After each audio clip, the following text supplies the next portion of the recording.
নমস্কার বন্ধুরা, তোমরা কেমন আছো? আশা করি ভালোই আছো। মিষ্টু রান্নাঘরে তোমাদের স্বাগত জানিয়ে শুরু করছি আমার আজকের রেসিপি। আমার আজকের রেসিপি হলো বাসমতি চালের ফ্রাইড রাইস। এই বাসমতি চালের ফ্রাইড রাইস আমি কিভাবে করি তাই আজ তোমাদের সঙ্গে শেয়ার করব। তোমরা পুরো ভিডিওটা দেখতে থাকো। বাসমতি চালের ফ্রাইড রাইস করানোর জন্য প্রথমে আমি এখানে নিয়ে নিয়েছি 500 গ্রাম চাল।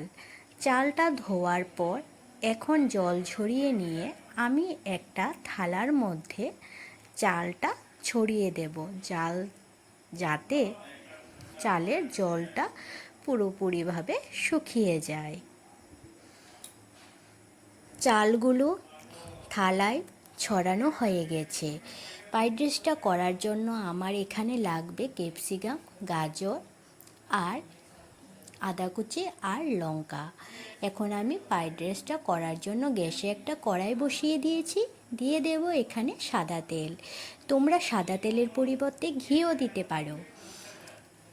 এখন তেলটা গরম হয়ে যাওয়ার পর দিয়ে দিচ্ছি 3টে শুকনো লঙ্কা, 2টো তেজপাতা আর 4 টুকরো দারচিনি। তারপর দিয়ে দেব 3টে এলাচ। সব কিছু দেওয়ার পর এখন আমি মশলাটা ভেজে নেব আর দিয়ে দিচ্ছি 4টে লবঙ্গ। এখন এই মশলাটা ভেজে নিয়ে তারপর এর মধ্যে দিয়ে দেব কোচানো আদা আর চেরা কাঁচা লঙ্কা। সব কিছু দেওয়ার পর এখন সবগুলি আমি হালকা ভেজে নিয়ে তারপর এর মধ্যে দিয়ে দেব বাসমতি চালগুলি। বাসমতি চালগুলি দেওয়ার পর এখন আমি বাসমতি চালগুলি 2-3 মিনিট ভেজে নেব। চালগুলি ভাজার সময় মনে রাখতে হবে যে গ্যাসের আঁচটা একদম কমিয়ে তারপর চালগুলি ভেজে নিতে হবে। চালগুলি আমার ভাজা হয়ে গেছে। এখন আমি চালের মধ্যে দিয়ে দেব পরিমাণ মতো। এখানে আমি গরম জল দিচ্ছি। ঠান্ডা জল দিলে অনেক সময় ফ্রাইড রাইসটা আঠালো হয়ে যায়, এর জন্য আমি এখানে গরম জল দিচ্ছি। জলের মাপটা তোমাদের বলে দিচ্ছি। চাল থেকে জলের মাপটা থাকবে হাতের করে 1.5 কোর। এখানে আমি জলের মাপটা দিয়েছি, তোমাদের আবারও বলে দিচ্ছি। চাল থেকে 1.5 কোর উপরে জলটা থাকতে হবে, তাহলে জলের মাপটা ঠিক মতন হবে আর ফ্রাইড রাইসটা ঝরঝরে হবে। এখন আমি ফ্রাইড রাইসের মধ্যে দিয়ে দিয়েছি গাজর আর ক্যাপসিকাম আর দিয়ে দিচ্ছি পরিমাণ মতো নুন। এখানে আমি 1/2 চামচের মতো নুন দিয়েছি আর চিনিটা দিয়েছি 2.5 চামচ। ফ্রাইড রাইসের মধ্যে নুন আর চিনির পরিমাণটা ঠিক মতন হলে খেতে খুব ভালো লাগে। সবগুলি মিশিয়ে নেওয়ার পর এখন আমি 5 মিনিটের জন্য ঢাকা দিয়ে দেব চালটা সেদ্ধ হওয়ার জন্য।